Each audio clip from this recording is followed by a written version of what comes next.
Welcome to Fresha law tutorial. Hello learners, कैसे हैं आप? आई होप आप अच्छे होंगे और अपनी स्टडी कर रहे होंगे।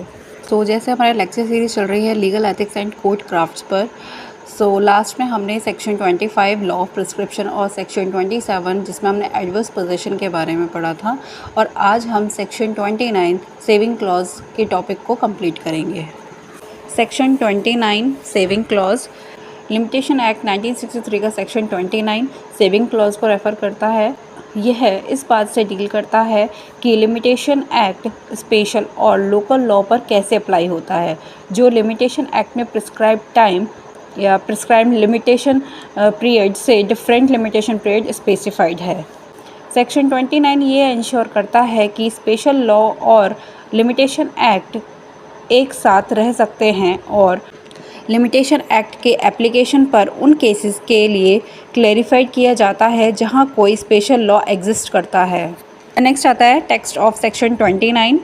सेक्शन 29 फर्स्ट क्लॉज में कहा गया है कि इस प्रोविज़न में लिमिटेशन एक्ट किसी स्पेशल और लोकल लॉ या किसी कॉन्ट्रैक्ट को अफेक्ट नहीं करता है जो लिमिटेशन की एक डिफरेंट पीरियड स्पेसिफाइड करता है, जब तक कि स्पेसिफिकली कहा ना जाए। सेक्शन 29 क्लॉज 2 यह एक्सप्लेन करता है कि यदि कोई स्पेशल या लोकल लॉ एक डिफरेंट लिमिटेशन पीरियड प्रिस्क्राइब करता है तो लिमिटेशन एक्ट के प्रोविज़न सेक्शन 4 से 24 को छोड़कर उस लिमिटेशन तक अप्लाई होंगे जब तक कि उन्हें स्पेशल लॉ द्वारा एक्सप्रेसली मतलब स्पष्ट रूप से बाहर नहीं रखा जाता है। इसका अर्थ है कि लिमिटेशन पीरियड के प्रोसीजरल रूल जैसे कंडोनेशन ऑफ डिले मतलब देरी की माफ़ी, ये जो प्रोविज़न है ये तब तक अप्लाई होंगे जब तक स्पेशल लॉ उन्हें एक्सक्लूड ना कर दे, मतलब बाहर ना कर दे। देन आता है सेक्शन 29 क्लॉज 3। यह सब सेक्शन बताता है कि लिमिटेशन एक्ट में कोई भी प्रोविज़न जो किसी स्पेशल और लोकल लॉ के तहत प्रिस्क्राइब्ड लिमिटेशन पीरियड को शॉर्ट करता है अप्लाई नहीं होगा। देन सेक्शन 29 क्लॉज 4 में इसमें कहा गया है कि यदि कोई लॉ पहले से इफेक्टिव था, लिमिटेशन पीरियड स्पेसिफाइड करता है जो लिमिटेशन एक्ट में प्रिस्क्राइब्ड पीरियड से लॉन्गर है, तो लॉन्गर पीरियड प्रिवेल होगा। देन नेक्स्ट आता है की element of the section 29। Then first आता है सेक्शन 29 क्लॉज 1 जिसमें स्पेशल लॉ और लोकल लॉ के रिगार्डिंग प्रोविज़न है। लिमिटेशन एक्ट स्पेशल और लोकल लॉ में प्रिस्क्राइब लिमिटेशन पीरियड में इंटरफेयर नहीं करता है जब तक कि स्पष्ट रूप से मतलब एक्सप्रेसली ना हो। स्पेशल लॉ जैसे consumer protection act, industrial dispute act और अदर स्टैट्यूट जैसे लॉज को रेफ़र कर सकते हैं जिनकी अपनी लिमिटेशन पीरियड होती है। देन इसके अंदर इलस्ट्रेशन आता है।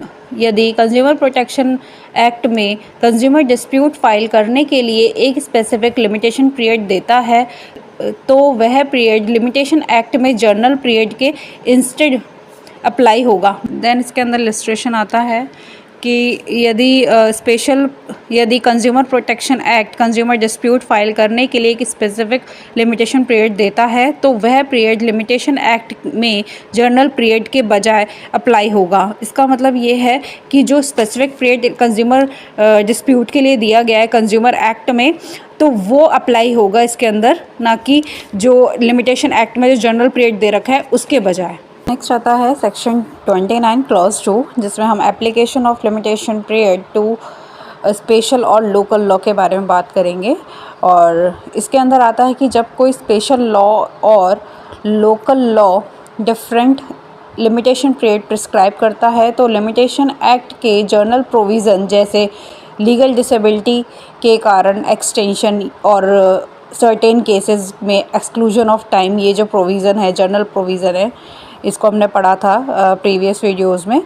तो इन प्रोविज़न्स में तब तक अप्लाई होंगे जब तक कि स्पेशल लॉ उन्हें क्लियरली मतलब एक्सप्रेसली रूप से एक्सक्लूड ना कर दें। नेक्स्ट आता है इलस्ट्रेशन।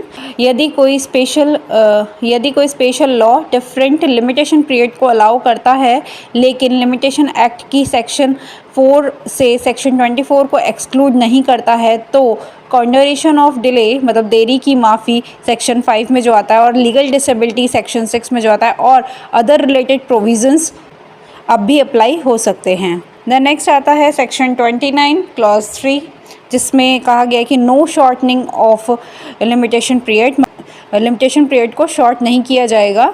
लिमिटेशन एक्ट किसी स्पेशल या लोकल लॉ द्वारा प्रिस्क्राइब किसी भी लिमिटेशन पीरियड को शॉर्ट नहीं करेगा। यदि कोई स्पेशल लॉ लिमिटेशन एक्ट की तुलना में लॉन्गर लिमिटेशन पीरियड देता है तो लॉन्गर लिमिटेशन पीरियड ही अप्लाई होगा। इसका इलस्ट्रेशन है कि यदि कोई स्पेशल लॉ किसी पर्टिकुलर टाइप ऑफ सूट के लिए 5 इयर्स की लिमिटेशन पीरियड प्रिस्क्राइब करता है तो लिमिटेशन एक्ट 3 इयर्स प्रिस्क्राइब करता है, तो 5 इयर्स की जो पीरियड है, मतलब लिमिटेशन पीरियड है, वो प्रिवेल होगा। नेक्स्ट आता है सेक्शन 29 क्लॉज 4। इसके अंदर लॉन्गर लिमिटेशन पीरियड के रिगार्डिंग प्रोविजंस बताए गए हैं। यदि प्रीवियसली एग्जिस्टिंग लॉ, मतलब जो पहले से मौजूद हैं उन लॉज में से कोई भी लॉ लिमिटेशन एक्ट में स्पेसिफाइड लिमिटेशन पीरियड से ज़्यादा है, लॉन्गर है लिमिटेशन पीरियड प्रिस्क्राइब करता है, तो लॉन्गर पीरियड वैलिड और एनफोर्सेबल होगा। देन आते हैं की पॉइंट्स। तो सेक्शन 29 का क्लॉज 1 में यह इंश्योर करता है कि वह अपनी लिमिटेशन पीरियड वाले स्पेशल और लोकल लॉ तब तक वैलिड बने रहेंगे जब तक कि उन्हें लिमिटेशन एक्ट द्वारा एक्सप्रेसली ओवररिडन नहीं किया जाए। ओवररिडन का मतलब है कि उन्हें रद्द नहीं किया जाए। देन आता है सेक्शन 29 क्लॉज 2। इसमें कहा गया है कि लिमिटेशन एक्ट के प्रोसीजरल बेनिफिट जैसे कॉन्डोनेशन ऑफ डिले, मतलब देरी की माफ़ी, स्पेशल लॉ द्वारा गवर्न सूट या एप्लीकेशन पर अप्लाई होते हैं जब तक कि उन्हें स्पेसिफिकली एक्सक्लूड नहीं किया जाता है। देन आता है सेक्शन 29 क्लॉज 3। लिमिटेशन एक्ट को स्पेशल लॉ में दी गई लिमिटेशन पीरियड को कम करने से रोकती है। देन आता है सेक्शन 29 क्लॉज 4। ये इंश्योर करता है कि यदि एग्जिस्टिंग लॉ लिमिटेशन एक्ट की तुलना में लॉन्गर पीरियड लिमिटेशन पीरियड देते हैं तो वे लॉन्गर पीरियड अप्लाई होते हैं। Then at last in the summary of the section 29 of the limitation act के साथ साथ स्पेशल लॉ और लोकल लॉ के एप्लीकेशन को सेफगार्ड करते हैं और यह इंश्योर करते हैं कि लिमिटेशन एक्ट के जनरल प्रिंसिपल तब तक अप्लाई होते हैं जब तक कि उन्हें एक्सप्रेसली एक्सक्लूड नहीं किया जाता है। ये सेक्शन स्पेशल लॉ के इंटेंड, मतलब इरादे और प्रोविज़न को लिमिटेशन एक्ट के जर्नल फ्रेमवर्क के साथ साथ मिलाकर, मतलब हार्मोनाइज करते हुए प्रिजर्व कर लेते हैं, मतलब सुरक्षित कर लेते हैं। सो आज सेक्शन 29 सेविंग क्लॉज के टॉपिक्स को कंप्लीट किया है। नेक्स्ट वीडियो में हम रजिस्ट्रेशन एक्ट को स्टार्ट करेंगे। सो तब तक के लिए thank you for watching my videos. For more videos, watch, study, like and subscribe my channel.